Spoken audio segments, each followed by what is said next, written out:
For those of you who have been hurt by the church and you left,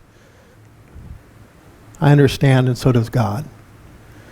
And I'm not going to tell you to, you need to go find another church. Take this time to heal and know that God is with you. Know that Jesus is with you during this time. It says that when you pass through the fire, when you pass through the flame, he's going to be there. Even if you walk through the valley of the shadow of death, he is there. That he's with you. Take the time you need to heal.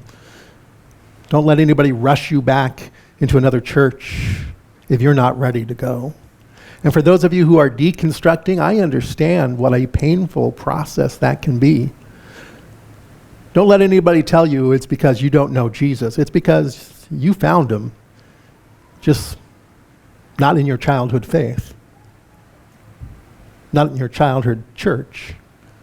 And take the time to really get to know him and be with him. There's no rush in any of this. Just keep walking with God the best that you can, because that's all he asks of you. Jesus never commanded us to build churches.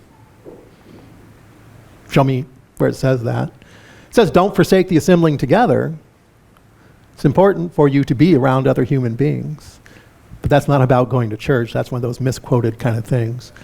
Maybe I'll get to that one later and talk about that.